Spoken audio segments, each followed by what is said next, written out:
আমাদের আজকের নিবেদন তারাশঙ্কর বন্দ্যোপাধ্যায়ের লেখা জলসাঘর। ভোর ৩টার সময় নিয়মিত শয্যা ত্যাগ করিয়া বিশ্বম্ভর রায় ছাদে পায়চারি করিতেছিলেন। পুরাতন খানসামা অনন্ত গালিচার আসন ও তাকিয়া পাতিয়া ফর্সি ও তামাক আনিবার জন্য নিচে চলিয়া গেল। বিশ্বম্ভর চাহিয়া একবার দেখিলেন, কিন্তু বসিলেন না। নতশিরে যেমন পদচারণা করিতেছিলেন তেমনি করিতে থাকিলেন। অদূরে রায়বাড়ির কালী মন্দিরের তলদেশে শুভ্র স্বচ্ছ সলিলা গঙ্গা ক্ষীণধারায় বহিয়া চলিয়াছে। আকাশের পূর্ব দক্ষিণ কোণে শুকতারা ধপধপ করিয়া জ্বলিতেছিল। পশ্চিম দক্ষিণ কোণে ওই তারাটির সহিত যেন দীপ্তির প্রতিযোগিতা করিয়াই এই অঞ্চলের হালে বড়লোক গাঙ্গুলিবাবুদের প্রাসাদ শিখরে বহু শক্তি বিশিষ্ট একটি বিজলি বাতি অকম্পিতভাবে জ্বলিতেছিল। ঢং ঢং ঢং করিয়া গাঙ্গুলিবাবুদের ছাদে ৩টার ঘড়ি এতক্ষণে পেটা হইল। পূর্বে ২০০ বৎসর ধরিয়া এই অঞ্চলে ঘড়ি বাজিত রায়বাবুদের বাড়িতে, এখন আর বাজে না। এখন বিশ্বম্ভরবাবুর ঘুম ভাঙে অভ্যাসের বশে আর পারাবতের গুঞ্জনে। শুকতারা আকাশে দেখা দিলেই উহাদের কলরব শুরু হয়। ভোরের বাতাসের সঙ্গে একটি অতি মিষ্ট গন্ধ ভাসিয়া আসিতেছে। বসন্ত সমারোহ করিয়া রায়বাড়িতে আর আসে না। তাহার পাদ্য অর্ঘ্য দিবার মতো শক্তিও রায়বংশের নাই। মালির অভাবে ফুলের বাগান শুকাইয়া গিয়াছে। আছে মাত্র কয়টা বড় গাছ, মুচকুন্দ, বকুল, নাগেশ্বর, চাঁপা। সেগুলিও এই বংশেরই মতো শাখা প্রশাখাহীন। এই প্রকাণ্ড ফাটল ধরা প্রাসাদখানার মতোই জীর্ণ। সত্য সত্যই কয়টা গাছের কাণ্ডের মধ্যে গহ্বর দেখা দিয়াছে। সেই জীর্ণ শাখার প্রান্তে বসন্ত দেখা দেয়, না গাছগুলি বসন্তকে ধরিবার চেষ্টা করে, কে জানে। আস্তাবল হইতে একটা ঘোড়া ডাকিয়া উঠিল। ফর্সির মাথায় কলিকা বসাইয়া নলটি হাতে ধরিয়া অনন্ত খানসামা ডাকিল, হুজুর। বিশ্বম্ভরবাবু চমক ভাঙিল, বলিলেন, হুম। ধীরে ধীরে গালিচায় বসিতেই অনন্ত নলটি তাহার হাতে আগাইয়া দিল। নিচে ঘোড়াটা আবার ডাকিয়া উঠিল। নলে ২-১টা মৃদু টান দিয়া বিশ্বম্ভরবাবু বলিলেন, মুচকুন্দ ফুল ফুটতে আরম্ভ হয়েছে, শরবতের সঙ্গে দিবি আজ থেকে। মাথা চুলকাইয়া অনন্ত বলিল, আগে পাকেনি এখনো পাপড়িগুলো। ওদিকে আস্তাবলে ঘোড়াটা অসহিষ্ণুভাবে ডাকিয়া উঠিতেছিল। একটা দীর্ঘ নিঃশ্বাস ফেলিয়া রায় ঈষৎ বিরক্তি ভরেই বলিলেন, নিতে বেটার কি বুড়ো বয়সে ঘুম বাড়ছে নাকি? যা দেখি নিতেকে ডেকে দে, তুফান ছটফট করছে, ডাকতে শুনছিস না? তুফান ওই ঘোড়াটার নাম। রায়বাড়ির ৯টি আস্তাবলের মধ্যে এই একটি ঘোড়া অবশিষ্ট আছে। বৃদ্ধ তুফান ২৫ বৎসর পূর্বের অসমসাহসী জোয়ান বিশ্বম্ভর রায়ের দুর্দান্ত বাহন। সেকালে কেন, ২ বৎসর পূর্বেও দেশ দেশান্তরের পথচারী বাদশাহী সড়কের উপর প্রকাণ্ড সাদা ঘোড়ার পিঠে মাথায় পাগড়ি বাঁধা গৌরবর্ণ বীর বপু আরোহীকে দেখিয়া এদেশের লোককে জিজ্ঞাসা করিত, কে হে উনি? লোকে বলিত, আমাদের রাজা উনি, বিশ্বম্ভর রায়, বড় দরের শিকারী, বাঘ মারা ওর খেলা। অপরিচিত পথিক সসম্ভ্রমে চোখ তুলিয়া দেখিত, সাদা ঘোড়া তাহার আরোহীকে লইয়া দূরান্তরে মিলাইয়া গিয়াছে। দূরে উড়িতেছে শুধু ধুলার একটা কুণ্ডলী। একটা প্রক্ষিপ্ত ঘূর্ণি যেন পাক দিতে দিতে দিগন্তে মিশিবার জন্য ছুটিয়াছে। নিত্য নিয়মিত দুর্দান্ত তুফান বিশ্বম্ভর রায়কে লইয়া ভোরে বাহির হইত। ২ বৎসর পূর্বে যেদিন মহাজন গাঙ্গুলিরা সমারোহ করিয়া গ্রামে গ্রামে ঢোল শহরের দ্বারা দখল ঘোষণা করিল, সেই দিন হইতে দেখা গেল তুফানের পিঠ সওয়ার শূন্য। নিতাই সহিস মুখের লাগাম ধরিয়া তুফানকে টহল দিয়া ঘুরাইয়া আনিতেছে। নায়েব তারাপ্রসন্ন একদিন বলিয়াছিল, আপনার এতদিনের অভ্যেস ছাড়লে শরীর। বিশ্বম্ভরের দৃষ্টি দেখিয়া তারাপ্রসন্ন কথা শেষ করিতে পারে নাই। রায় উত্তর দিয়াছিলেন ২টি কথায়, ছি তারাপ্রসন্ন। অনন্ত নিচে যাইতেছিল। বিশ্বম্ভর আবার ডাকিলেন, শোন। অনন্ত ফিরিল। রায় বলিলেন, নিতাই কাল বলছিল তুফান দানা নাকি পুরো পাচ্ছে না। অনন্ত বলিল, ছোলা এবার ভালো হয়নি, তাই নায়েববাবু বললেন।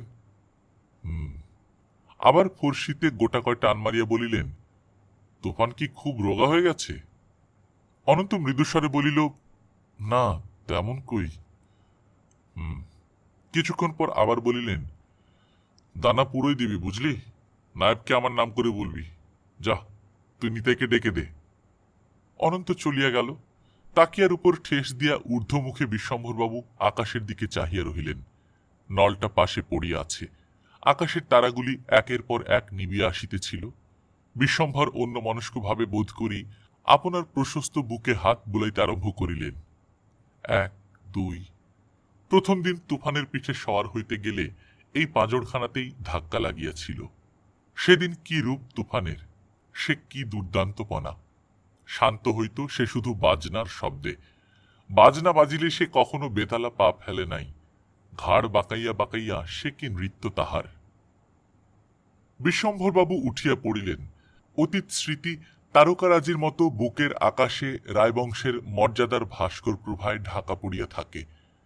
আজ মমতার ছায়ায় সে ভাস্করে অকস্মাৎ সর্বগ্রাসী গ্রহণ লাগিয়া গেল।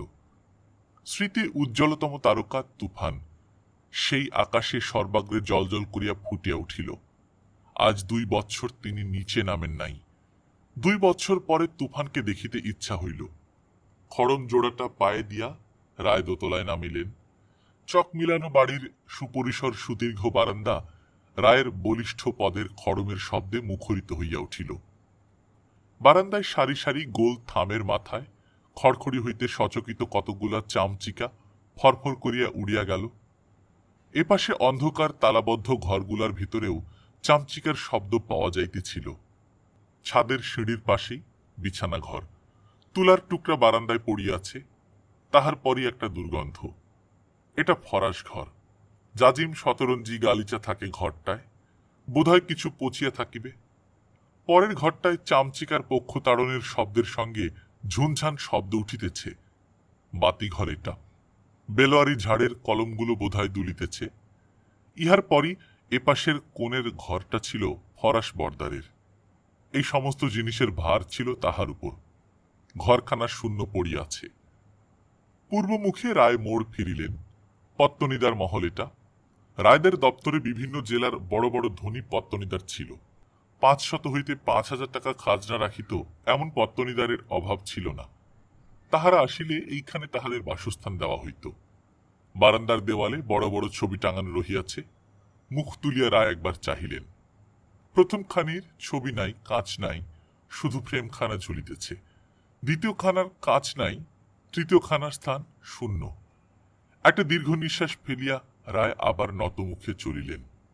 উপরে কড়ির মাথায় পায়রাগুলি অবিরাম গুঞ্জন করিতেছে। পূর্বমুখে বারান্দার প্রান্তেই সিঁড়ি। সিঁড়ি বাহিয়া রায় নিচে আসিয়া নামিলেন। 2 বৎসর পর আজ আবার তিনি নিচে নামিলেন। সেরেস্তাখানার সারি সারি ঘরে রায়বংশের রাশি রাশি কাগজ বোঝাই হইয়া আছে। 7 রায়ের ইতিহাস। বিশ্বম্ভর রায় জমিদার রায়বংশের 7ম পুরুষ। অন্ধকারের মধ্যে রায় ঈষৎ হাসিলেন। তাহার মনে পড়িল রায়বংশের আদি পুরুষের কথা। তিনি নাকি বলিতেন, মা লক্ষ্মীকে বাঁধতে হলে মা সরস্বতীর দয়া চাই। কাগজের উপর কালির গুটির শেকল, ও বড় কঠিন শেকল। হিসেব নিকেশের শেকল ঠিক রেখো, চঞ্চলার আর নড়বার ক্ষমতা থাকবে না। তিনি ছিলেন নবাব দরবারের কানুনগো। কাগজ কলম কালি সবই ছিল, কিন্তু মা লক্ষ্মী চলিয়া গিয়াছেন। বারান্দার শেষ প্রান্তে একটা কুকুর কোথায় অন্ধকারে শুইয়াছিল, সেটা ঘেউ ঘেউ শব্দে চিৎকার করিয়া উঠিল। রায় গ্রাহ্য করিলেন না, অগ্রসর হইয়া চলিলেন। কুকুরটার ঘেউ ঘেউ থামিয়া গেল। সে লেজ নাড়িয়া বারবার ঘুরিয়া ঘুরিয়া রায়কে প্রদক্ষিণ করিতে করিতে তাহার সহিত চলিতে আরম্ভ করিল। কুকুরটা শখ করিয়া কেহ পোষে নাই। রায়বাড়ির উচ্ছিষ্ট ভোজী কুকুরের সন্ততি কেহ। কাছারির দেউড়ি পার হইয়া দক্ষিণে গোশালা, বামে আস্তাবল, তাহার ওদিকে দেবতাদের মন্দির। রায় ডাকিলেন, নিতাই। সসম্ভ্রম কণ্ঠের জবাব আসিল, হুজুর। তুফানের উচ্চ হ্রেষা রবে সেই জবাব ঢাকা পড়িয়া গেল। ওদিক হইতে একটা হাতির গর্জন শোনা গেল। রায় অগ্রসর হইয়া তুফানের সম্মুখে গিয়া দাঁড়াইলেন। অস্থিরভাবে পা ঠুকিয়া ডাক দিয়া বৃদ্ধ তুফান শিশুর মতো চঞ্চল হইয়া উঠিল। তাহার মুখে হাত বুলাইয়া রায় বলিলেন, বেটা। তুফান মাথাটা মনিবের হাতে ঘষিতে লাগিল। ওদিকে হাতিটা অস্থির হইয়া উঠিয়াছে। ক্রমাগত ডাকিয়া ডাকিয়া সে পায়ের শেকল ছিঁড়িবার চেষ্টা করিতেছে।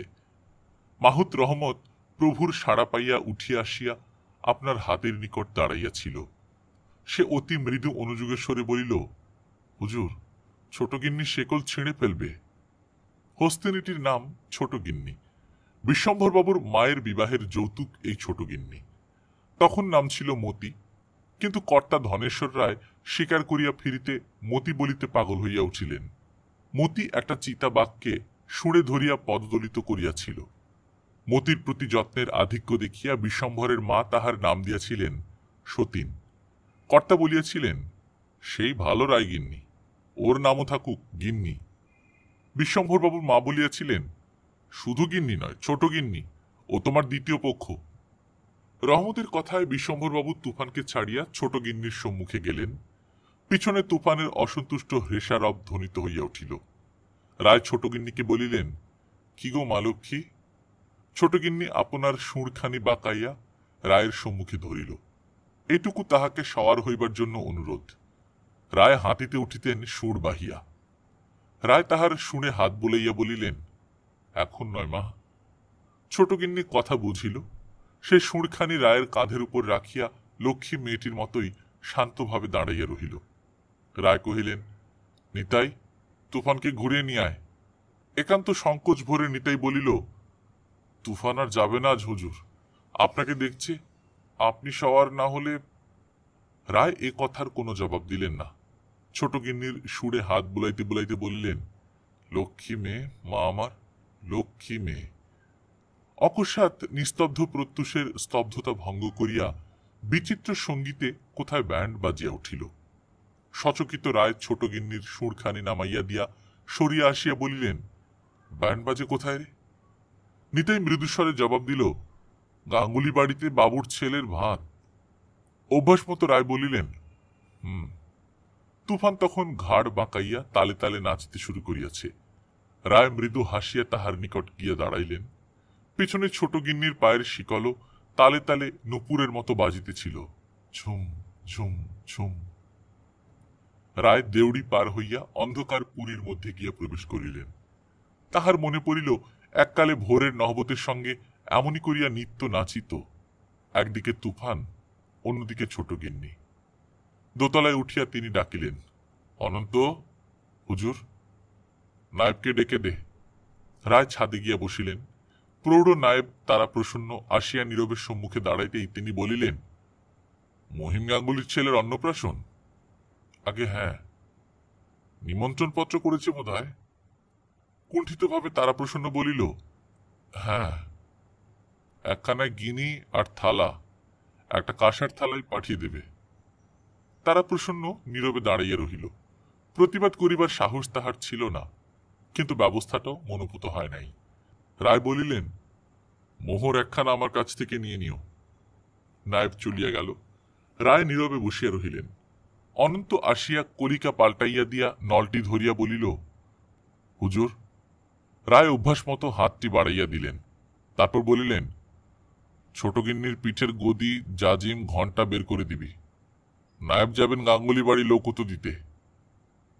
3 পুরুষ ধরিয়া রায়েরা করিয়াছিলেন সঞ্চয়, চতুর্থ পুরুষ করিয়াছিলেন রাজত্ব, পঞ্চম ও ষষ্ঠ পুরুষে করিলেন ভোগ ও ঋণ, সপ্তম পুরুষ বিশ্বম্ভরের আমলেই রায়বাড়ির লক্ষ্মী সেই ঋণ সমুদ্রে তলাইয়া গেলেন। বিশ্বম্ভর লক্ষ্মীহীন দেবরাজের মতো শুধু বসিয়া বসিয়া দেখিলেন। শুধু এইমাত্রই নয়, রায়বংশ এই সপ্তম পুরুষে নির্বংশ হইয়া গেল। জেলায় জজকোর্ট ও হাইকোর্টের বিচারের নির্দেশ মতো রায়বংশের লক্ষ্মী তখন ঝাঁপি হাতে দুয়ারে দাঁড়াইয়াছেন, অপেক্ষা মাত্র প্রিভি কাউন্সিলের আদেশের। পুত্রের উপনয়ন উপলক্ষে বিপুল উৎসবে রায়বাড়ি মুখরিত হইয়া উঠিল। দান ভোজন, বিলাস ভোজন চলিয়াছিল পূর্ণিমার জোয়ারের মতো। তারপরই পড়িল ভাটা। ভাটার টানে রায়বংশের সমস্ত প্রবাহটুকু নিঃশেষ হইয়া গেল। 7 দিনের দিন বিলাস হইয়া উঠিল বিষ। বাড়িতে কলেরা দেখা দিল। তাহার পর 7 দিনের মধ্যে রায়গিন্নি, 2 পুত্র, 1 কন্যা, কয়েকজন আত্মীয়, সব শেষ হইয়া গেল। শুধু বিশ্বম্ভর রায় বিন্ধ্যগিরিরই অগস্ত্য প্রত্যাবর্তনের প্রতীক্ষার মতো নতশিরে মৃত্যুর অপেক্ষা করিয়া বসিয়া রহিলেন। ভুল বলা হইল। মৃত্যুর প্রতীক্ষা সেই দিন হইতে করিয়াছিলেন কিনা কে জানে, কিন্তু নতশির সেই দিনও তিনি হন নাই। নতশির হইলেন আরো 2 বৎসর পরে, প্রিভি কাউন্সিলের রায় যেদিন বাহির হইল সেই দিন। নতুবা স্ত্রী পুত্র কন্যার মৃত্যুর পরও এই বাড়িতে জলসা ঘরে বাতি জ্বলিয়াছে, সে তার সারেঙ্গি ঘুঙুর বাজিয়াছে, বিপুল হাস্যধ্বনিতে নিশীথ রাত্রি চকিত চঞ্চল হইয়া উঠিয়াছে, ছোট গিন্নির পিঠে শিকারে হাওদা চড়িয়াছে, তুফান সেদিনও রোষে ক্ষুভে দড়াদড়ি ছিঁড়িয়াছে। যাক, প্রিভি কাউন্সিলের বিচারে রায়বংশের ভূসম্পত্তি সব চলিয়া গেল, রহিল বাড়িঘর ও লাখেরাজের কায়েমি বন্দোবস্তটুকু। রায়বংশের আদিপুরুষ এইটুকু কাগজের উপর কালির শিকলে এমন করিয়া বাঁধিয়াছিলেন যে সেইটুকুতে হাত দিবার ক্ষমতা কাহার হইল না। ওই বন্দোবস্তেই দেবসেবা চলে, ছোট গিন্নির বরাদ্দ চাল আসে, রহমতের বেতন হয়। মোট কথা এখনো যেটুকু আছে সে সেই বন্দোবস্তেরই কল্যাণে। এখন মাসের প্রথমেই চাল আসে, মাস বরাদ্দ বাদশা ভোগ চাল, নিত্য প্রাতে লাখেরাজ বিল বন্দোবস্তের দরুন আসে মাছ, ওই বিল হইতেই জলচর পাখির বন্দোবস্তের ফলে আসে পাখি। এ সমস্ত অতীত, কিন্তু স্মরণাতীত নয়। তাই এই জীর্ণ ফাটল ধরা রায়বাড়ির নাম এখনো রাজবাড়ি। শ্রীভ্রষ্ট বিশ্বম্ভর রায়ের নামই এই অঞ্চলে রায় হুজুর। সেইটুকুই হইল নূতন ধনী গাঙ্গুলিবাবুদের ক্ষোভের কারণ। তাহারা সোনার দেউল তুলিয়াছেন মরা পাহাড়ের আড়ালে। পৃথিবী দেখে ওই মরা পাহাড়কেই, সোনার দেউলের দিকে কেহ চায় না। তাহাদের দামি মোটরের চেয়ে বৃদ্ধা হস্তিনীর খাতির বেশি। মহিম গাঙ্গুলি ভাবে, মরা পাহাড়ের চূড়ো ভাঙতেই হবে আমায়। ছোট গিন্নির পিঠে ঘণ্টা উঠিতেই সে গরবিনীর মতো গা দোলাইতে আরম্ভ করিল। ঘণ্টা বাজিতে লাগিল ঢং ঢং ঢং।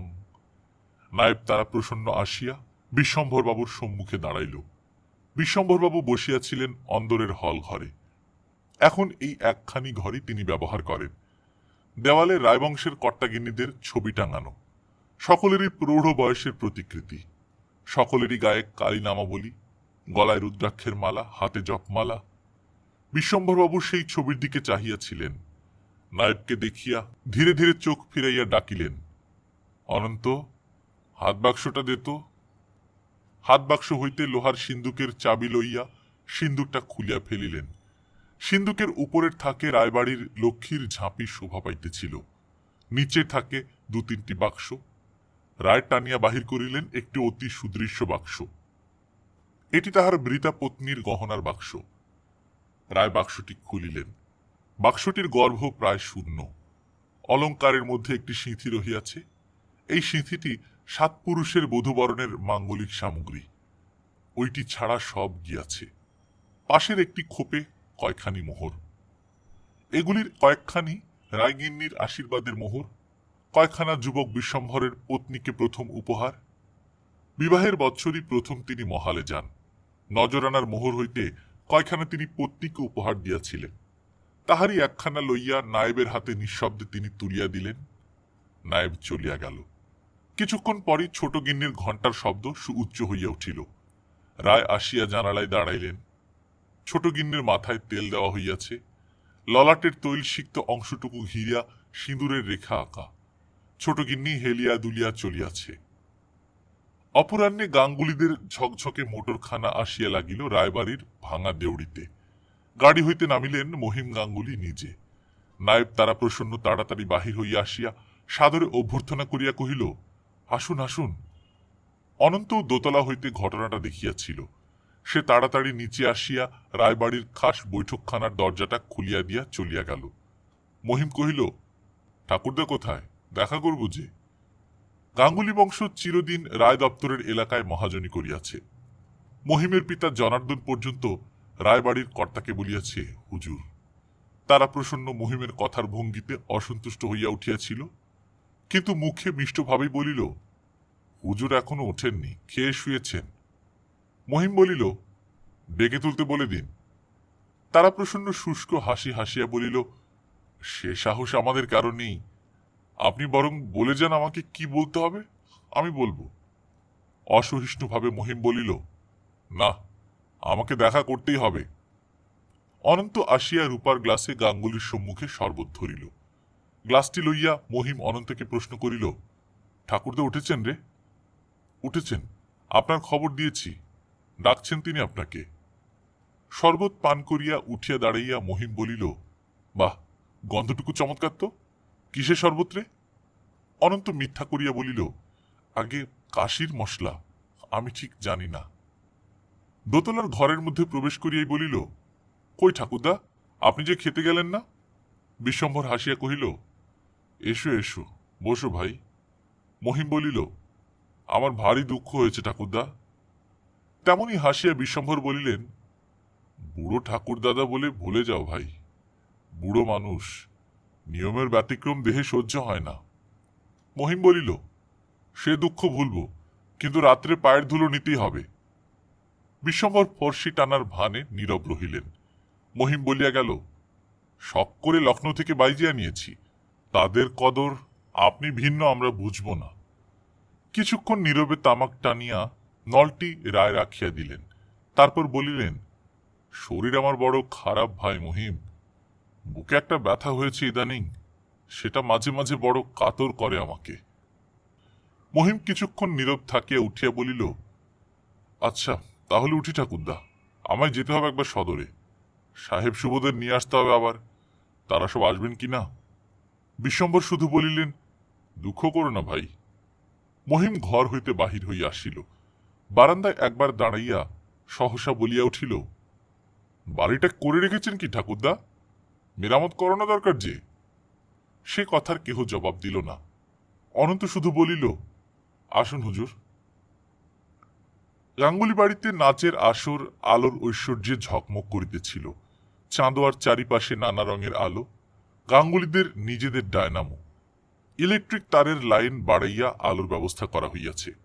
খুঁটিগুলো গাছের পাতা ও ফুল দিয়ে সাজানো, রঙিন কাগজের মালা চারিপাশ বেড়িয়া ঝুলিতেছে।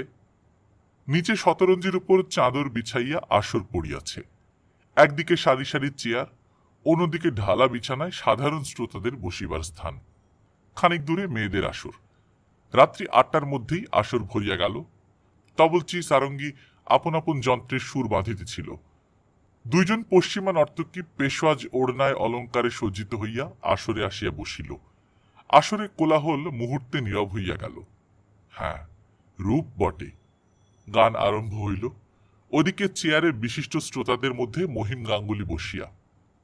দুইজন নর্তকীর মধ্যে বয়োজ্যেষ্ঠা উঠিয়া গান ধরিয়াছিল। দীর্ঘ সুরে রাগিনীর আলাপে আসরখানা যেন ঝিমাইয়া আসিল। শ্রোতাদের মধ্যে মৃদু কথাবার্তা শুরু হইয়া গেল। বিশিষ্ট শ্রোতা মহলে কি একটা হাস্য পরিহাস চলিতেছিল। গাঙ্গুলি বাড়ির চাপরাশির দল সাধারণ শ্রোতাদের পিছনে দাঁড়াইয়া হাঁকিয়া উঠিল, চুপ চুপ। গান শেষ হইবার মুখে মহিম ভদ্রতা করিয়া বলিয়া উঠিল, বাহ বাহ। নর্তকীর নৃত্য গতি ঈষৎ ক্ষুণ্ণ হইয়া গেল। গান শেষ করিয়া সে বসিয়া পড়িল। তরুণীটির সহিত মৃদু হাসিয়া কি কয়টা কথা বলিয়া তাহাকে উঠিতে ইঙ্গিত করিল। দেখিতে দেখিতে আসর জমিয়া উঠিল। চপল গতির কণ্ঠসঙ্গীতে ও চটুল নৃত্যভঙ্গিতে যেন একটা পাহাড়ি ঝর্ণা আসরের বুকে ঝাঁপাইয়া পড়িল। তারিফে তারিফে আসরের মধ্যে একটা কলরল উঠিল। বিশিষ্ট শ্রোতামহল হইতে টাকা নোট বকশিস আসিল। তারপর আবার আবার আবার। আর আসর অলস মন্থর হয় নাই। আসর ভাঙিলে মহিম ডাকিয়া বলিল, সকলে খুব খুশি হয়েছেন? সেলাম করিয়া বয়োজ্যেষ্ঠা কহিল, আপনাদের মেহেরবানি। সত্যই মহিমের মেহেরবানির অন্ত ছিল না। ৩ দিন বায়নার স্থলে ৫ দিন গাওনা হইয়া তবে শেষ হইল। বিদায়ের দিন আরো মেহেরবানি সে করিল। বিদায় করিয়া বলিয়া দিল, এখানে আমাদের রাজবাড়ি আছে, একবার ঘুরে যেও। বিশ্বম্ভর রায় সমজদার আমির লোক, গাওনা হয়তো হতে পারে। বয়োজ্যেষ্ঠা সম্ভ্রম ভরে কহিল, ওর কথা আমরা শুনেছি হুজুর, জরুর যাব রাজা বাহাদুরের দরবারে, সে মতলব আমার প্রথম থেকেই আছে। তারা প্রসন্ন মনে মনে আগুন হইয়া উঠিল। সে বেশ বুঝিয়াছিল এ ওই কুটিল মহিম গাঙ্গুলির কূট চাল। অবশেষে একটা বেশ্যাকে দিয়ে অপমানের চেষ্টা করিয়াছে। সে গম্ভীরভাবে বলিল, বাবুর তবিয়ত আচ্ছা নেই, নাচ গান এখন হবে না। বয়োজ্যেষ্ঠা বাইজিটি বলিল, মেহেরবানি করকে। বাধা দিয়া তারা প্রসন্ন বলিল, সে হয় না। বাইজি দুঃখিতভাবে বলিল, মেরে নাসিব।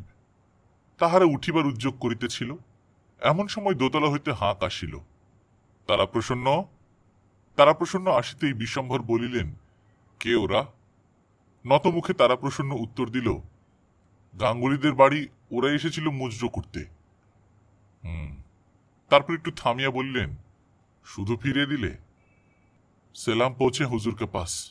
মুসলমানি কায়দায় আভূমিনত অভিবাদন করিয়া বাইজি আসিয়া সম্মুখে দাঁড়াইল। কাছারি ঘর হইতে এদিকের বারান্দা ও ঘরের খানিকটা দেখা যায়। বিশ্বম্ভরের কণ্ঠস্বর শুনিয়া তাহাকে দেখিয়া বাইজি উঠিয়া আসিয়াছে। এত্তালা না দিয়া ওপরে উঠিয়া আসার জন্য বিশ্বম্ভর রুষ্ট হইয়াছিলেন, কিন্তু তাহার সে রাগ রহিল না। বাইজির রূপ তাহার চিত্ত কোমল করিয়া দিল। বাইজি আবার অভিবাদন করিয়া বলিল, কসুর মাফ করতে হুকুম হয় মেহেরবান, এত্তালা না দিয়ে এসে পড়েছি। বিশ্বম্ভর দেখিতেছিলেন বাইজির রূপ, দাড়িমের ডানার মতো রং, সুরমা আঁকা টানা দুটি চোখ, মাদকতা ভরা চাহনি, গোলাপের পাপড়ির মতো দুই ঠোঁট, ঈষৎ দীর্ঘ দেহখানি, ক্ষীণ কোটি, নৃত্য যেন আলস্য ভরে দেহখানিতে বিরাম লইয়াছে। এ চঞ্চল হইলেই সে মুখর হইয়া উঠিবে। বিশ্বম্ভর প্রসন্ন হাস্যে বলিলেন, বেঠিয়ে। অদূরবর্তী গালিচার উপর বাইজি সসম্ভ্রমে বসিয়া বলিল, হুজুর বাহাদুরের দরবারে বাদী গান শোনাবার জন্য হাজির। বিশ্বম্ভর বলিতে গেলেন, তাহার তবিয়ত খারাপ, কিন্তু কেমন লজ্জা হইল। একটা তওয়াইফের সম্মুখে মিথ্যা বলিতে বুঝি ঘৃণা হইল। বাইজি বলিল, সবার মুখে শুনেছি এখানকার বড় ভারী সমজদার হুজুর বাহাদুর। গাঙ্গুলি বাবুও বললেন এখানকার রাজা আপনি। রায়ের নলের ডাক বন্ধ হইয়া গেল। মৃদু হাসিয়া বাইজির মুখের দিকে চাহিয়া বলিলেন, হবে মজলিস সন্ধ্যের সময়। তারপর ডাকিলেন, অনন্ত। অনন্ত বাহিরেই ছিল। সম্মুখে আসিতেই বলিলেন, এদের বাসা দিয়ে দে, নিচে তালুকদারের ঘর একখানা খুলে দে। অনন্ত বলিল, আসুন। বাংলা বলিতে না পারিলেও বাংলা বুঝিতে বাইজির কষ্ট হইল না। উঠিয়া অভিবাদন করিয়া সে কহিল, বহুত নসিব মেরে, বহুত মেহরবানি হুজুরক। অনন্তকে অনুসরণ করিয়া চলিয়া গেল। নায়েব তারাপ্রসন্ন দাঁড়াইয়াছিল। নির্বাক হইয়া সে দাঁড়াইয়া রহিল। কিছুক্ষণ পর সে কহিল, গাঙ্গুলিদের বাড়ি 100 টাকা করে রাত্রি নিয়েছে ওরা। কয়বার নলের টান দিয়া রায় বলিলেন, তোমার তহবিলে কি? কথা অসমাপ্ত রাখিয়া তিনি আবার নলে টান দিতে আরম্ভ করিলেন। তারাপ্রসন্ন বলিল, দেবোত্তরের তহবিলে শুধু 100 টাকা আছে। কিছুক্ষণ চিন্তা করিয়া রায় উঠিয়া লোহার সিন্দুক খুলিয়া বাহির করিলেন সেই বাক্সটি। বাক্সের মধ্য হইতে রায়বংশের মাঙ্গলিক সিঁথিখানি তুলিয়া তারাপ্রসন্নের হাতে দিয়া বলিলেন, দেবোত্তরের খাতায় খরচ লেখো। আনন্দময়ীর জন্য জড়া সিঁথি খরিদ, দাম ওই 150 টাকা। আনন্দময়ী রায়বংশের ইষ্টদেবী, পাষাণময়ী কালী। বহুদিন পর নিস্তব্ধ রায়বাড়ি তালা খোলার শব্দে প্রতিধ্বনিত হইয়া উঠিল। জলসা ঘরের দরজা জানলা খুলিয়া গেল। বাতি ঘরের তালা খুলিল। ফরাস ঘরে আলোক প্রবেশ করিল। অনন্ত ঘর দুয়ার ঝাড়িতেছিল। সাহায্য করিতেছিল নিতাই ও রহমত। ঠাকুর বাড়ির পুরনো ঝি মাজিতেছিল। আটাশোটা গড়গড়া, বড় বড় পরাত, গোলাপ পাশ, আতরদান। নায়েব তারাপ্রসন্ন দাঁড়াইয়া সমস্ত দিকের তদারক করিতেছিলেন। অনন্ত বলিল, সদরের লোক পাঠাতে হবে নায়েববাবু। নায়েব বলিল, ফর্দ করেছি আমি, শোনো দেখি কিছু ভুল হলো কিনা। ফর্দ শুনিয়া অনন্ত কহিল, সবই হয়েছে, বাদ পড়েছে 2টো জিনিস, ভরি 2 আতর আর বিলিতি বোতল কটা। নায়েব বলিল, ছিল তো একটা। তাতে আর খানিকটা আছে, মাঝে মাঝে একটু একটু এক একদিন খান তো, কিন্তু আজ যদি চান তবে 1 বোতলে হবে না নায়েববাবু। নায়েব বলিলেন, কিন্তু পাঠাই কাকে? পায়ে হেঁটে সন্ধ্যের আগে কি ফিরবে? অনন্ত দ্বিধাভরে কহিল, তুফানকে নিয়ে না হয় নিতাই যাক। নিতাই বলিল, হুজুর হুকুম না করলে। নায়েব বলিল, আচ্ছা আমি বলে আসছি। বিশ্বম্ভরবাবু শুইয়াছিলেন। নায়েব গিয়া দাঁড়াইতে তিনি বলিলেন, তোমাকে ডাকবো ভাবছিলাম, একবার গাঙ্গুলি বাড়িতে যাও, মহিমকে নিমন্ত্রণ করে এসো। আর গ্রামে ভদ্রলোক বেছে বেছে নিমন্ত্রণ করতে হবে। গাঙ্গুলি বাড়ি তুমি নিজে যাও। নায়েব বলিল, তাই যাব। রায় বলিলেন, ছোট গিন্নির পিঠে গদি দিতে বলো। নায়েব কিছুক্ষণ অপেক্ষা করিয়া বলিল, তুফানকে নিয়ে নিতাইকে পাঠানো দরকার সদরে। কিছুক্ষণ পর রায় বলিলেন, তা যাক। আরো কিছুক্ষণ পর তুফানের হেরেসা শুনিয়া রায় সম্মুখের জানলাটা খুলিয়া দিলেন। বাড়ির পিছন দিয়া দেবদারু ছায়াচ্ছন্ন রায়দের নিজস্ব পথখানি পরিষ্কার দেখা যায়। ঘোড়ার খুরের শব্দ সে পথে বাজিয়া উঠিল। তিনি দেখিলেন ঘাড় বাঁকাইয়া দীপ্ত পদক্ষেপে তুফান দুর্দান্তপনা করিতে করিতে চলিয়াছে। তেমনি বাঁকানো ঘাড়, তেমনি পদক্ষেপ। আরো কিছুক্ষণ পর ছোট গিন্নির পিছের ঘণ্টা বাজিয়া উঠিল। রায় উঠিয়া বসিলেন। জানালা দিয়া দেখিলেন গরবিনী ছোট গিন্নি চলিয়াছে। রায় বিছানা ছাড়িয়া ঘরের মেঝের উপর পদচারণ আরম্ভ করিলেন। দেহ মন কেমন তাহার চঞ্চল হইয়া উঠিয়াছে। সমারোহ। রায়বাড়িতে বহুদিন পর সমারোহ। ওদিকের জলসা ঘর হইতেই বোধ করি শব্দ আসিতেছিল, ঠুং ঠাং ঠুং ঠাং, বেলওয়াড়ি ঝাড়ের শব্দ। রায় ঘর ছাড়িয়া বারান্দায় বাহির হইয়া পড়িলেন। অনন্ত ঝাড় দেওয়ালগিরি হুকে হুকে টাঙাইতেছিল। পদশব্দে দুয়ারের দিকে চাহিয়া দেখিল, দুয়ারে দাঁড়াইয়া বিশ্বম্ভর রায়। তিনি চাহিয়া আছেন দেওয়ালের ছবিগুলির দিকে। প্রকাণ্ড হলের চারিদিকের প্রাচীর বিলম্বিত রায়বংশের মালিকদের যুবা বয়সের প্রতিকৃতি। আদিপুরুষ ভুবনেশ্বর রায় হইতে তাহার নিজের পর্যন্ত সকলের বিলাস ও ব্যাসনে মত্ত প্রতিকৃতি। প্রপিতামহ রাবণেশ্বর রায় দাঁড়াইয়া আছেন শিকার করা বাঘের উপর পা রাখিয়া, হাতে সড়কি বল্লম, পিঠে ঢাল। পিতা ধনেশ্বর বসিয়াছেন গদির উপর, পাশে বসিয়া ছোট গিন্নি। যুবক বিশ্বম্ভর তুফানের উপর আরূঢ়। রায়বংশ এই ঘরে ঝড়ের খেলা খেলিয়া গিয়াছেন। রায়ের মনে পড়িল কত কথা। দুর্দান্ত রাবণেশ্বর এই বংশের প্রথম ভোগী পুরুষ। তিনি এই জলসাঘর তৈয়ারি করাইয়াছিলেন, কিন্তু ভোগ করিবার সাহস তাহার হয় নাই। প্রথম যেদিন এই জলসাঘরে তিনি মজলিস করিয়াছিলেন, সেই দিনই রাবণেশ্বরের স্ত্রী পুত্র সব শেষ হইয়াছিল। বাতিদানের বাতি অর্ধদগ্ধ অবস্থাতেই নিবিয়াছিল। তাহার পর আর তিনি সাহস করিয়া জলসাঘরের দুয়ার খোলেন নাই। সেই দিন রায়বংশের শেষ হইলেই যেন ভালো হইত, কিন্তু রাবণেশ্বর রায়বংশের মমতায় পুনরায় আপনার শ্যালিকাকে বিবাহ করিয়াছিলেন। তিনি বলিতেন এ তাহার আনন্দময়ীর আদেশ। তাহারই পুত্র তারকেশ্বর এই জলসাঘরের দুয়ার খুলিয়া আবার বাতি জ্বালিয়াছিলেন। তিনি এক রাত্রে এই ঘরে এক আমির বন্ধুর সহিত প্রতিযোগিতা করিয়া 500 মোহর এক বাইজিকে বকশিস দিয়া গিয়াছেন। তাহার নিজের কথা মনে পড়িল।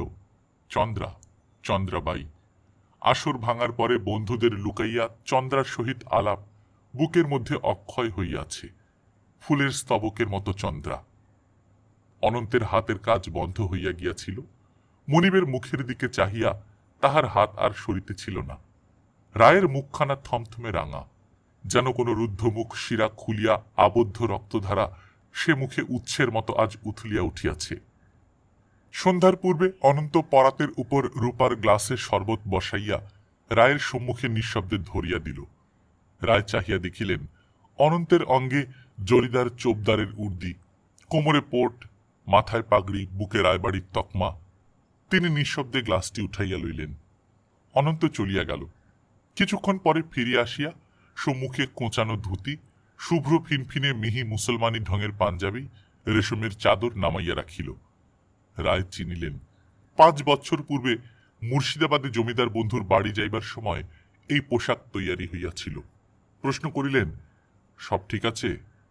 মৃদুস্বরে অনন্ত বলিল, বাতি জ্বালা হচ্ছে। লোকজন? নাকরাজদার ভান্ডারীরা বাপ বেটা এসেছে। দেবোত্তরে নাকরাজদের পাইক এসেছে 4 জন। তারা দেউড়িতে আছে। নিচে মোটরের হর্ন বাজিয়া উঠিল। অনন্ত ত্রস্ত পদে নিচে চলিয়া গেল। মহিম গাঙ্গুলি আসিয়াছে। সিঁড়ির বুকে চলাফেরার শব্দ শোনা যায়।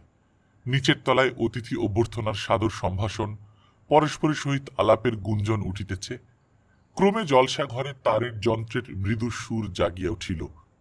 তবলার ধ্বনিও শোনা গেল। সুর বাঁধা হইতেছে। অনন্ত আসিয়া দরজায় দাঁড়াইয়া ডাকিল, হুজুর। বিশ্বম্ভর বেশ পরিবর্তন করিয়া ঘরের মধ্যে পায়চারি করিতেছিলেন। উত্তর দিলেন, আসর বসতে পারছে না। কয়েক মুহূর্ত পরে তিনি বললেন, জুতো দে। অনন্ত ঘরের মধ্যে দাঁড়াইয়া একটু ইতস্তত করিয়া নীরবে কোণের টেবিলের দেরাজ খুলিয়া বোতল ও গ্লাস বাহির করিল। দেরাজের উপর সেগুলি নামাইয়া দিয়া সে জুতা বাহির করিয়া ঝাড়িতে বসিল। রায় একবার থমকিয়া দাঁড়াইলেন, আবার পায়চারি শুরু করিলেন। নিচে যন্ত্রসঙ্গীতের সুর ক্রমশ উচ্চ হইয়া উঠিতেছিল। অনন্ত ডাকিল, হুজুর। রায় শুধু বলিলেন, হুম। আবার কয়বার তিনি ঘুরিলেন। সে গতি যেন ঈষৎ দ্রুত। অনন্ত প্রতীক্ষায় দাঁড়াইয়াছিল। ঘুরিতে ঘুরিতে রায় টেবিলের ধারে দাঁড়াইয়া বলিলেন, সোডা। প্রকাণ্ড বড় হলঘরটার 3 দিকে লম্বা ফালির মতো গদি পাতিয়া তাহার উপর জাজিম বিছাইয়া শ্রোতাদের বসিবার স্থান নির্দিষ্ট হইয়াছে। পিছনে সারি সারি তাকিয়া হলের ছাদে পাশাপাশি 3টি বেলোয়ারি ঝাড়ে বাতি জ্বলিতেছিল। দেওয়ালে দেওয়ালে দেওয়ালগিরিতে বাতির আলো বাতাসে ঈষৎ কাঁপিয়া কাঁপিয়া উঠিতেছে। ঝাড় ও দেওয়ালগিরির কতগুলো সেজ না থাকায় বাতাসে বাতিগুলি নিবিয়া গিয়াছে। দেওয়ালের গায়ে তাই মধ্যে মধ্যে স্বল্পমান ছায়ারেখা দীর্ঘাকারে জাগিয়া উঠিতেছে প্রচ্ছন্ন বিষণ্নতার মতো। আসর বসিয়াছে, কিন্তু গতি এখনো অতি মৃদু। যন্ত্রবাদ্যের ঝঙ্কার অঙ্কুরের মতো সবে দেখা গিয়াছে। চারিপাশের আসরে বসিয়া 30-40 জন ভদ্রলোক মৃদু গুঞ্জনে আলাপ করিতেছেন। 4-5টা গড়গড়া ফর্সিতে তামাক চলিতেছে। তোয়াইফ 2 জন নীরব বসিয়া আছে। মাঝে মাঝে কেবল মহিম গাঙ্গুলির কণ্ঠস্বর শোনা যায়। সিগারেটে টান দিয়া সে নিবন্ত বাতিগুলার দিকে চাহিয়া বলিয়া উঠিল, কটা বাতি নিবে গেল যে হে। কেহ এ কথার কোনো জবাব দিল না। সে ডাকিল, নায়েববাবু। তারা প্রসন্ন দরজার সম্মুখে দাঁড়াইতে সে বলিল, দেখুন, আলো বেশ খোলেনি। আমার ড্রাইভারকে বলে দিন 2টো পেট্রোম্যাক্স নিয়ে আসুক। নায়েব চুপ করিয়া রহিল। বয়োজ্যেষ্ঠা নর্তকীটি কেবল উর্দুতে বলিল, যেন স্বগতোক্তি করিল, এই ঘরে সে আলো মানায় কি। বাহিরে ভারী পায়ের জুতার আওয়াজে নায়েব পিছনে চাহিয়া দেখিয়া সসম্ভ্রমে সরিয়া দাঁড়াইল। মুহূর্ত পরেই অনন্তের পিছনে দরজার সম্মুখে আসিয়া দাঁড়াইলেন বিশ্বম্ভর রায়। বাইজি 2 জন সসম্ভ্রমে উঠিয়া দাঁড়াইল। মজলিসের সকলেও উঠিয়া দাঁড়াইয়াছিল। মহিমও আপনার অজ্ঞাতসারে অর্ধোত্থিত হইয়া হঠাৎ আবার বসিয়া পড়িল। রায় স্বল্প হাসিয়া বলিলেন, আমার একটু দেরি হয়ে গেল। তারপর তিনি আসন গ্রহণ করিলেন। তাকিয়াটা টানিয়া লইয়া মহিম সেটাকে সরাইয়া দিল। পকেট হইতে রুমাল বাহির করিয়া তাকিয়াটাকে কয়বার ঝাড়িয়া লইয়া বিরক্ত ভরে সে কহিল, বাপ রে বাপ, কি ধুলো। তারা প্রসন্ন আতর বিলি করিয়া গেল। সমস্ত গড়গড়া ফর্সির করিকা বদল করিয়া রায়ের সম্মুখে তাহার নিজের ফর্সি নামাইয়া অনন্ত হাতের নল তুলিয়া দিল। বয়োজ্যেষ্ঠা বাইজি কুর্নিশ করিয়া উঠিয়া দাঁড়াইয়াছে। সঙ্গীত আরম্ভ হইয়াছে। সেই দীর্ঘ মন্থর গতিতে রাগিনীর আলাপ। কিন্তু একটু বৈচিত্র্য ছিল। আসর আজ নিস্তব্ধ। রায় চোখ মুদিয়া গম্ভীরভাবে বসিয়া আছেন। গানের দীর্ঘ মন্থর গতির সমতায় বিশাল দেহ তাহার ঈষৎ দুলিতেছে। থাকিতে থাকিতে তাহার বাম হাতখানি উদ্যত হইয়া পাশের তাকিয়াটির উপর একটি মৃদু আঘাত করিল। ঠিক ওই সঙ্গে তবলচির চর্মবাদ্য ঝঙ্কার দিয়া উঠিল। রায় চোখ মেলিলেন। বাইজির পায়ের ঘুঙুর সাড়া দিয়াছে। নৃত্য আরম্ভ হইল। কলাপের নৃত্য। আকাশে মেঘ দেখিয়া উতলা ময়ূরীর মতো নৃত্যভঙ্গি। গ্রীবা ঈষৎ বাঁকিয়াছে। 2 হাতে পেশোয়াজের 2 প্রান্ত আবদ্ধ। পেখমের মতো তালে তালে নাচিতেছে। চরণে ঘুঙুর বাজিয়া উঠিল। রায় বলিয়া উঠিলেন, বাহ। সঙ্গে সঙ্গে নর্তকীর নৃত্যমুখর চরণ চাপল্য স্থির হইয়া গেল। ওদিকে তবলায় পড়িল সমাপ্তির আঘাত। মহিম সরিয়া আসিয়া রায়ের কানে কানে বলিল, ঠাকুরদা, আসর যে জমছে না, গলা শুকিয়ে এলো। কৃষ্ণাবাই সব ঠান্ডা করে দিলে যে। কৃষ্ণাবাই ঈষৎ হাসিল। বোধ করি সে বুঝিল। অনন্ত শরবত আনিয়া মহিমের সম্মুখে ধরিয়াছিল। মহিম কহিল, থাক, কদিন রাত্রি জেগে সর্দি করে আছে আমার। রায় ঈষৎ হাসিয়া অনন্তকে ইঙ্গিত করিলেন। অনন্ত গিয়া একটা বড় পরাতের উপর হুইস্কি, সোডার বোতল, গ্লাস লইয়া দুয়ারে আসিয়া দাঁড়াইল। পানীয় প্রস্তুত করিয়া অনন্ত মহিমকে দিয়া দ্বিতীয় গ্লাস তুলিয়া আসরের দিকে চাহিল। সকলে নতশির হইয়া বসিয়াছিল। সে বিশ্বম্ভরবাবুর সম্মুখে সসম্ভ্রমে পানীয় অগ্রসর করিয়া ধরিল। নীরবে রায় গ্লাসটি ধরিলেন। মহিম অনেকক্ষণ ধরিয়া তরুণী বাইজিকে লক্ষ্য করিতেছিল। একটু নড়িয়া বসিয়া বলিল, পিয়ারি ভাই, এবার তুমি একবার আগুন ছড়িয়ে দাও দেখি। পিয়ারি গান ধরিল। জলদ গতি। রায় চোখ মুদিয়াছিলেন। কেবল একবার ফাঁকের ঘরে বলিলেন, যারা ধীরছে। কিন্তু অভ্যাসের বশে পিয়ারির চটুল নৃত্যে, চপল সঙ্গীতে মজলিসের মধ্যে যেন অজস্র লঘু ফেনার ফানুস উড়াইয়া দিল। মহিম মুহুর্মুহু হাঁকিতে লাগিল, বহুত আচ্ছা। রায়কর্তার ভুরু কুঞ্চিত হইয়া উঠিয়াছিল। মহিমের সঙ্গতি ছাড়া উচ্ছ্বাস তাহাকে পীড়া দিতেছিল। কিন্তু তবু তিনি দুলিতেছিলেন সঙ্গীত মুগ্ধ অজগরের মতো। দেহের মধ্যে শোণিতের ধারা রায়বংশের শোণিতের অভ্যস্ত উগ্রতায় বেগবতী হইয়া উঠিয়াছে। পিয়ারি নাচিতেছে বিচিত্র বর্ণা প্রজাপতির মতো। পিয়ারিকে দেখিয়া মনে পড়ে লখনৌয়ের জোহরার কথা। কৃষ্ণার সঙ্গে সাদৃশ্য দিল্লিওয়ালি চন্দ্রাবাইয়ের। চন্দ্রাবাই তাহার জীবনের একটা অধ্যায়। পিয়ারের নৃত্য শেষ হইল। রায় ভাবিতেছিলেন অতীতের কথা। চিন্তা ভাঙিয়া গেল টাকার শব্দে। মহিম পিয়ারিকে বকশিস দিল। মহিম নিয়ম ভঙ্গ করিয়াছে। প্রথম ইনাম দেওয়ার অধিকার গৃহস্বামীর। চকিত হইয়া রায় সম্মুখে পাশে চাহিলেন। নাই, সম্মুখে রূপার পরাত নাই। আধারও নাই, আধেও নাই। মাটির দিকে দৃষ্টি নিবদ্ধ করিয়া তিনি বসিয়া রহিলেন। কৃষ্ণাবাই তখন গান ধরিয়াছে। আসরের এক প্রান্ত হইতে অপর প্রান্ত পর্যন্ত তরঙ্গের মতো তাহা উচ্ছ্বসিত হইয়া ফিরিতেছিল। তাহার গতি তাড়িত বায়ু তরঙ্গ শ্রোতাদের বুকে আঘাত করিতেছে। সে গাহিতেছিল, কানাইয়ার বাঁশি বাজিয়াছে, উচ্ছ্বসিত যমুনা উজানে ফিরিল। তরঙ্গের পর তরঙ্গাঘাতে তটভূমি ভাঙিয়া কানাইয়াকে সে বুকে টানিয়া লইতে চায়। সে সঙ্গীত ও নৃত্যের উচ্ছ্বাস অপূর্ব। রায় সব ভুলিয়া গিয়াছিলেন। সঙ্গীত শেষ হইল। রায় বলিয়া উঠিলেন, বহুত আচ্ছা চন্দ্রা। কৃষ্ণ সেলাম করিয়া কহিল, বাঁদিকে নাম কৃষ্ণাবাই। ওদিক হইতে মহিম ডাকিল, কৃষ্ণাবাই, তোরা ইনাম ইধার। রায় উঠিয়া পড়িয়াছিলেন। ধীর পদক্ষেপে মজলিস অতিক্রম করিয়া বাহির হইয়া গেলেন। বারান্দার বুকে পাদুকা শূন্য বলিষ্ঠ পদক্ষেপ ক্রমশ ক্ষীণ হইয়া মিলাইয়া গেল। মহিম বলিল, পিয়ারিবাই, এবার তোমার আরেকখানা। কৃষ্ণা বলিল, হুজুর বাহাদুরকে আনে দিজিয়ে। মহিম বলিল, আসছেন তিনি, তার আর কি, ওই ওই বোধহয় আসছেন। রায় নয়। প্রবেশ করিল নায়েব তারাপ্রসন্ন। একটি রূপার রেকাবি আসরে সে নামাইয়া দিল। রেকাবির উপর দুইখানি মোহর। নায়েব বলিল, বাবু ইনাম দিলেন। মহিম অসহিষ্ণু হইয়া উঠিল, তিনি কই? তার বুকে ব্যথা ধরেছে, তিনি আজ আসতে পারবেন না। আপনারা গান শুনুন, তিনি মাপ চেয়েছেন সকলের কাছে। মজলিসের মধ্যে অস্ফুট একটা গুঞ্জন উঠিল। মহিম উঠিয়া তাচ্ছিল্যময় আলস্য ভরে একটা আড়মোড়া ভাঙিয়া বলিল, উঠি তারাপ্রসন্ন, কাল আবার সাহেব আসবেন। তারাপ্রসন্ন আপত্তি করিল না। অপর সকলেও উঠিয়া পড়িল। মজলিস ভাঙিয়া গেল। ঘরের মেঝের উপর রায়গিন্নির হাত বাক্সটা খোলা পড়িয়াছিল। গর্ভ তাহার শূন্য। রায় নিজে ভ্রুক্ষেপহীনভাবে ঘরের মধ্যে ঘুরিয়া বেড়াইতেছিলেন উন্নত শিরে। রায়বাড়ির মর্যাদা ক্ষুণ্ণ হয় নাই। উত্তেজনায় সুরার উগ্রতায় দেহের রক্ত যেন ফুটিতেছিল। স্থান কাল আজ সব ওলটপালট হইয়া গিয়াছে। অন্য মনস্কভাবে তিনি ঘরের বাহির হইয়া পড়িলেন। জলসা ঘরের আলোকের দীপ্তি তাহাকে আকর্ষণ করিল। আবার আসিয়া তিনি জলসা ঘরে প্রবেশ করিলেন। শূন্য আসর, দেওয়ালের বুকে শুধু জাগিয়াছেন রায় বংশধরগণ। বিশ্বম্ভর খোলা জানলার দিকে চাহিলেন।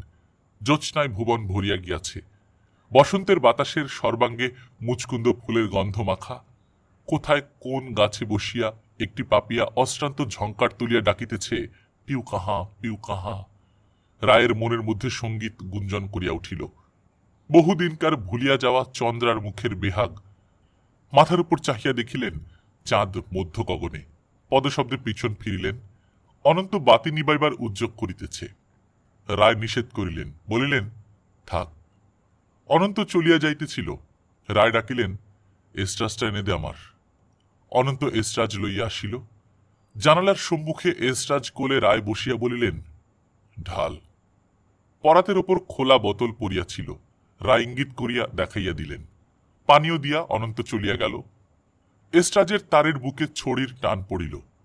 নিস্তব্ধ পুরীর মধ্যে সুর জাগিয়া উঠিল। বিভোর হইয়া রায় এস্ট্রাজ বাজাইয়া চলিয়াছেন। এস্ট্রাজ কি কথা কহিয়া উঠিল। মৃদু ভাষা যে স্পষ্ট শোনা যায়। গানের কথাগুলি রায়ের কানে বাজিতেছিল। নিশীথ রাত্রে হতভাগিনী বন্দিনী, দুয়ারের পাশে প্রহরায় জাগিয়া বিষাক্ত ননদিনী। নয়নে আমার নিদ্রা আসে না, নিদ্রার ভানে আমি তোমারই রূপ ধ্যান করি। হে প্রিয়, এ সময়ে কেন তুমি বাঁশি বাজাইলে? রায় এস্ট্রাজ ঠেলিয়া উঠিয়া দাঁড়াইলেন। মৃদুস্বরে তিনি ডাকিলেন, চন্দ্রা, চন্দ্রা। তাহার চন্দ্রা, এই গানও যে চন্দ্রার। বাহির হইতে মিঠা গলায় কে ডাকিল, জনাব। রায় ব্যগ্রভাবে ডাকিলেন, চন্দ্রা, চন্দ্রা, आओ इधर आओ, दोस्त लोग चला गया चंद्रा। কৃষ্ণা স্মিত সলজ্জ মুখে আসিয়া অভিবাদন করিয়া অতি মধুর করিয়া যে গানটি তিনি এস্ট্রাজে বাজাইতেছিলেন তাহার শেষ চরণ গাহিল। হে প্রিয়, এ সময় কেন তুমি বাঁশি বাজাইলে? হাসিয়া রায় তাহার মোটা গলা যথাসম্ভব চাপিয়া গান ধরিলেন, ওগো প্রিয়া, এমন রাত্রি, বুকে আমার বিজয় উল্লাস, একা কি আজ থাকা যায়? রায় বোতলের ছিপি খুলিতেছিলেন, হাত বাড়াইয়া কৃষ্ণাবাই বলিল, জনাবকে হুকুম হয়ে তো বাঁধি দে সকতে হ্যাঁ। মৃদু হাসিয়া রায় বোতল ছাড়িয়া দিলেন। কৃষ্ণা বোতল খুলিয়া দিল, মদ ঢালিয়া গ্লাস রায়বাবুর হাতে তুলিয়া দিল। আবার এস্ট্রাজের সুর উঠিল, সঙ্গে সঙ্গে কৃষ্ণা মৃদুস্বরে গান ধরিল। কৃষ্ণা গাহিতে গাহিতে নাচিতে আরম্ভ করিল। সে গাহিল, হে প্রিয়, ঝরা ফুলের মালা আমি গাঁথি না, উচ্চ শাখায় ওই যে ফুলের স্তবক, ওই আমায় দাও, আমায় তুমি তুলিয়া ধরো, আমি নিজে চয়ন করিব তোমার জন্য। ঊর্ধ্বমুখে হাত দুটি বাড়াইয়া সে নাচিতেছিল। রায় এস্ট্রাজ ফেলিয়া টপ করিয়া হাতের মুঠাতে কৃষ্ণার পা দুইটি ধরিয়া উচ্চে তুলিয়া তালে তালে তাহাকে নাচাইয়া দিলেন। গান শেষ হইল। কৃষ্ণা পড়িয়া যাইবার ভানে চিৎকার করিয়া উঠিল। পর মুহূর্তে সে নামিয়া পড়িল। সুরামত্ত রায় আদর করিয়া রাখিলেন, চন্দ্রা, চন্দ্রা, পিয়ারি। গানের পর গান চলিল, সঙ্গে সঙ্গে সুরা। একটা বোতল শেষ হইয়া গিয়াছে, দ্বিতীয় বোতলটাও বোধহয় শেষ হয়। একটু পরেই বাইজির অবশ দেহ এলাইয়া পড়িল ফরাসের ওপর। বিশ্বম্ভর তখনও বসিয়া, মত্ত নীলকণ্ঠের মতো। বাইজির অবস্থা দেখিয়া ঈষৎ হাসিলেন। একটা তাকিয়া সযত্নে তাহার মাথায় দিয়া ভালো করিয়া তাহাকে শোয়াইয়া দিলেন। তারপর এস্ট্রাজ টানিয়া আবার বাজাইতে আরম্ভ করিলেন। দ্বিতীয় বোতলটা শেষ হইতে চলিল, কিন্তু রাত্রি শেষ হইল না। এমন সময় গাঙ্গুলি বাড়ির 3টার ঘড়ি বাজিয়া উঠিল, ঢং ঢং ঢং। রায়বাড়ির খিলানে খিলানে পারাবতের গুঞ্জন উঠিল। রায়ের চমক ভাঙিল। নিত্য এই শব্দে নিদ্রা ভাঙে। তিনি উঠিয়া পড়িলেন, একবার শুধু নিদ্রিতা কৃষ্ণাকে আদর করিলেন। তারপর বাহিরে আসিয়া তিনি ডাকিলেন, অনন্ত। অনন্ত গিয়াছিল ছাদে প্রভুর জন্য তাকিয়া গালিচা পাতিতে। নিচে নামিয়া আসিতেই রায় তাহাকে বলিলেন, পাগড়ির চাদর, শোয়ারের পোশাক দে, নিতাইকে বলে দে তুফানের পিঠে জিন দিতে, জলদি। সবিষয়ে অনন্ত প্রভুর মুখের দিকে চাহিল, দেখিল রায় গোঁফে চাড়া দিতেছেন। এই মূর্তি তাহার অপরিচিত নয়, কিন্তু বহুদিন দেখে নাই। সে মৃদুস্বরে বলিল, মুখে হাতে জল দিন। কিছুক্ষণ পরই তুফানের হর্ষপূর্ণ হেরেসায় শেষ রাত্রির বুক ভরিয়া উঠিল। তারাপ্রসন্নের ঘুম ভাঙিয়া গিয়াছিল। জানলা হইতে সে দেখিল তুফানের পিঠে বিশ্বম্ভর রায়, পরনে চোস্ত পায়জামা, গায়ে আচকান, মাথায় সাদা পাগড়ি। অন্ধকারে সম্পূর্ণ না দেখিলেও তারাপ্রসন্ন কল্পনা করিল পায়ে জরিদারি নাগরা, হাতে চামড় দেয়া চাবুক। তুফান নাচিতে নাচিতে বাহির হইয়া গেল। মাঠের পর মাঠ অতিক্রম করিয়া ধুলার ঘূর্ণি উঠাইয়া তুফানের বেগে ছুটিয়াছিল। শেষ রাত্রির শীতল বায়ু হু হু করিয়া রায়ের উত্তপ্ত ললাট স্পর্শ করিতেছিল। সুরার উগ্রতা ধীরে ধীরে শান্ত হইয়া আসিতেছিল। প্রান্তর শেষ হইয়া গ্রামখানার নাম কুসুমডিহি। পাশ দিয়া তরকারি বোঝাই একখানা গাড়ি চলিয়াছে, আরোহী তাহাতে 2 জন। বোধহয় তাহারা হাঁটে চলিয়াছিল। কয়টা কথা তাহার কানে আসিয়া পৌঁছাইল। গাঙ্গুলি বাবুরা কিনে থেকে। রায় সজোরে লাগাম টানিয়া তুফানের গতিরোধ করিলেন। তখনও গাড়ির আরোহী বলিতেছিল, খাজনা দিয়ে লাভ আর কিছু থাকে না, সুখ ছিল রায় রাজাদের আমলে। চারিদিকে চাহিয়া দেখিয়া রায় চমকিয়া উঠিলেন। তুফানের পিঠের উপর কোথায় এ তিনি কোথায়? ক্রমে চিনিলেন হারানো লাট কীর্তিহাট সম্মুখে। মুহূর্তে সোজা হইয়া লাগাম টানিয়া তুফানকে ফিরাইয়া সজোরে তাহাকে কষাঘাত করিলেন। আবার কষাঘাত। তুফান বিপুল বেগে ছুটিল। আস্তাবলের সম্মুখে আসিয়া রায় চারদিকে চাহিয়া দেখিলেন পূব দিকে আলোর রেশ ফুটিতেছে। রজনী এখনো যায় নাই। রায় ডাকিলেন, নিতাই। তিনি হাঁপাইতেছিলেন। অনুভব করিলেন তুফানও থরথর করিয়া কাঁপিতেছে। রায় নামিয়া পড়িলেন। দেখিলেন লাগামের টানে তুফানের মুখ কাটিয়া গিয়াছে। তাহার সমস্ত মুখটা রক্তাক্ত।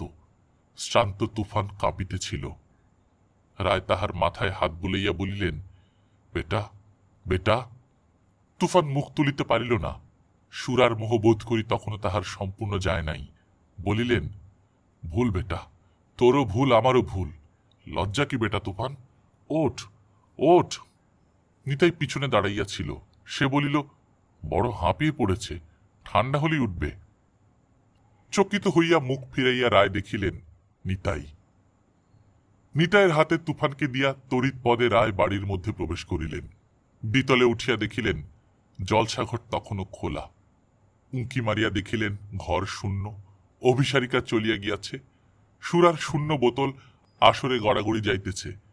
ঝাড় দেওয়ালগিরির বাতি তখনও শেষ হয় নাই। এখনো আলো জ্বলিতেছে।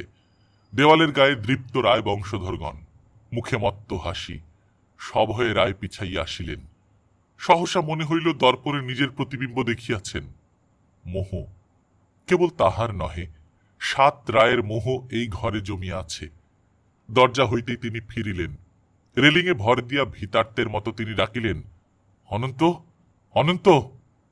অনন্ত সাড়া দিয়া ছুটিয়া আসিল। প্রভুর এমন কণ্ঠস্বর সে কখনো শোনে নাই। সে আসিয়া দাঁড়াইতেই রায় বলিয়া উঠিলেন, বাতি নিবে দে, বাতি নিবে দে। জলসাঘরের বাতি বন্ধ কর, জলসাঘরের। আর কথা শোনা গেল না। হাতের চাবুকটা শুধু সশব্দে আসিয়া জলসাঘরের দরজায় আছড়াইয়া পড়িল। আমরা নিয়মিতভাবে গল্প দিয়ে যাচ্ছি, আশা করছি আপনাদের ভালো লাগবে। যারা প্রথমবারের মতো আসছেন, আপনারা যারা ছোট গল্প শুনতে চান তারা এই চ্যানেলে সাবস্ক্রাইব করতে পারেন। গল্প পাঠ ভালো লাগলে বন্ধুদের সাথে শেয়ার করবেন।